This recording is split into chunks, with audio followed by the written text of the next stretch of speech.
What if Andrew Yang won the presidency in 2020? Imagine a world where Andrew Yang's innovative and forward-thinking policies reshaped the United States at a time of unprecedented economic, social, and political upheaval. This video aims to delve deep into this alternate reality, unraveling both the possibilities and challenges of a Yang presidency. Would his unique vision have set the stage for transformative change, or would it have floundered under the weight of political resistance and public skepticism? Let's explore. Andrew Yang's rise during the 2020 Democratic primaries was nothing short of remarkable. A former tech entrepreneur and nonprofit leader, Yang entered the political arena with a focus on issues that many traditional politicians overlooked: the disruptive effects of automation, economic inequality, and the need for innovative solutions to society's biggest challenges. Often dismissed as an outsider candidate, Yang managed to spark nationwide conversations about the future of work and what a modern safety net could look like. Unlike many career politicians, Yang's candidacy was rooted in bold, data-driven proposals rather than conventional rhetoric. He secured a dedicated following, known as the Yang Gang, who were drawn to his unique blend of optimism and pragmatism. But what if those bold ideas had carried him past the Democratic primaries and all the way to the Oval Office? At the core of Yang's campaign was his flagship policy, the Freedom Dividend. This Universal Basic Income (UBI) plan promised to provide every American adult with $1,000 per month. The idea was as revolutionary as it was polarizing, aiming to tackle the twin challenges of income inequality and the disruption caused by automation. But how would Yang have introduced such a groundbreaking program as president? In this hypothetical scenario, let's assume that Yang successfully marshaled enough political capital to make the Freedom Dividend a cornerstone of his administration. Within weeks of taking office, Yang would have initiated a push for UBI through Congress, framing it not just as an economic policy, but as a moral imperative to ensure economic security for every American. The timing of UBI's introduction could not have been more critical. The COVID-19 pandemic, which struck just as Yang would have entered office, upended the lives of millions. With record job losses and economic instability spreading across the country, a universal basic income might have provided immediate financial relief to struggling households. But could Yang have overcome resistance from Congress and the public to implement such a bold idea? While UBI might have gained traction among progressives, it's likely that fiscal conservatives would have opposed it as extravagant and unsustainable, sparking heated debates across the nation. One of the defining challenges of any 2020 president was, of course, managing the COVID-19 pandemic. Andrew Yang's data-driven mindset would have made his approach to the crisis distinctly different from his predecessors. Leveraging his tech background, Yang might have relied heavily on emerging technologies, such as artificial intelligence and advanced data analytics, to optimize the national response. For one, Yang's administration might have spearheaded a more coordinated contact tracing effort by using AI-powered tools to identify hotspots and predict outbreaks.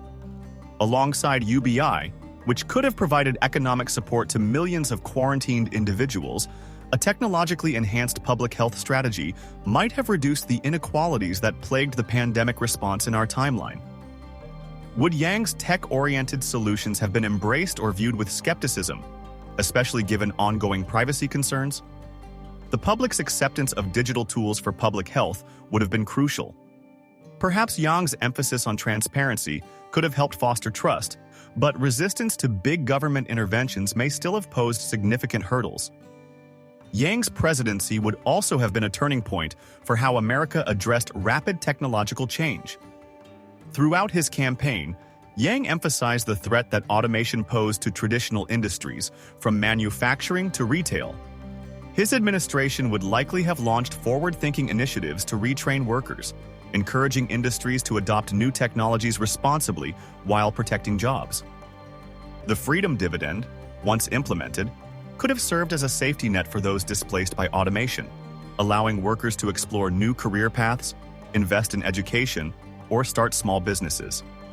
Yang's leadership would have opened the door to a national conversation about what the future of work should look like.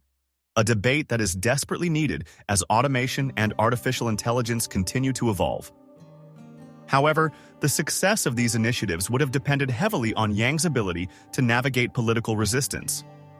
Funding UBI through measures such as a value-added tax, VAT, on big corporations would likely have met fierce opposition from both political parties.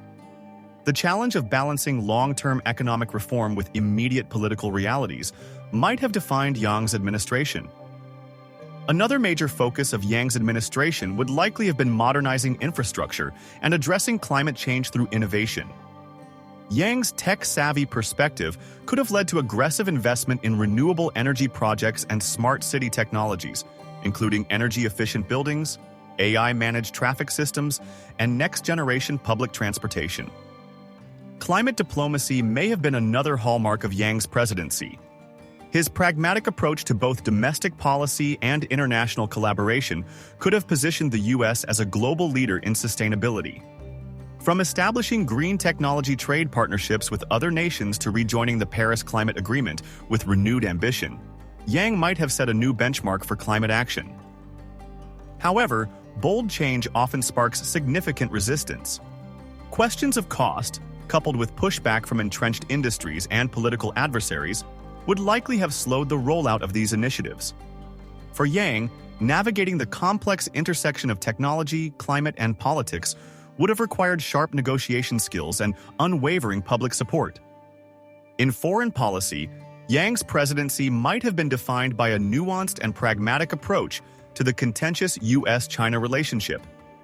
Recognizing China both as a rival and a potential partner, Yang would have sought to strengthen trade agreements while addressing pressing issues such as intellectual property theft and human rights abuses. Yang's business background and global perspective could have allowed him to adopt a strategy focused on mutual benefit rather than outright confrontation. His administration might have emphasized collaboration on issues like climate change and technological advancement, aiming to reduce tensions through diplomacy. Yet, balancing competition and cooperation is a delicate act. Critics on both sides of the political spectrum would likely have scrutinized Yang's ability to stand firm against Beijing's authoritarian policies without risking escalated tensions. While Yang's future-focused policies had the potential to unite Americans around shared challenges, his outsider status posed risks as well. Without the deep-rooted connections of a career politician, Yang might have faced significant difficulties in navigating Washington's entrenched power structures. Could Yang have successfully built bridges across partisan lines? His ability to frame complex issues in accessible terms, as seen during his campaign, might have won over some skeptics. However, more radical elements of his agenda, particularly UBI, might have further polarized an already divided government. The partisan gridlock that hindered many presidents before him might have been an even greater obstacle for a political outsider like Yang. Perhaps the most profound impact of Andrew Yang's presidency would have been cultural. By championing futuristic, tech-centered solutions, Yang could have shifted societal attitudes toward technology, economics, and governance. His presidency might have sparked a deeper societal conversation about fairness in the digital age, creating a blueprint for addressing 21st century challenges. However, not all cultural responses would have been favorable. Skeptics of rapid change might have framed Yang's policies as overly ambitious or disconnected from traditional American values. Public acceptance of Yang's ideas would have required clear, ongoing communication about both their practicality and long-term benefits. A Yang presidency in 2020 would undoubtedly have been a bold experiment, testing the limits of what's possible in American politics. His vision for UBI, his emphasis on data-driven policymaking, and his tech-forward approach to governance had the potential to redefine the presidency itself. Yet progress is never easy, and the roadblocks Yang faced in the 2020 primary might have only multiplied in the White House. This thought experiment isn't just about imagining an alternate reality. It's a reflection of the tension between bold ideas and political feasibility. As we grapple with the challenges of the 21st century, Andrew Yang's vision raises a vital question. Can unconventional leadership thrive in times of crisis? Or are we still anchored to traditional frameworks that no longer serve us? A Yang presidency may not have happened, but his ideas remain more relevant than ever. As we debate the policies and priorities of today's leaders, perhaps it's worth asking, is America ready for a new kind of presidency? And if not now, when? What do you think? Could Yang's vision have transformed the nation, or would political realities have left it on the cutting room floor? Let the debate begin. Like and subscribe for more from History Twist. Don't forget to request your own what if in the comments.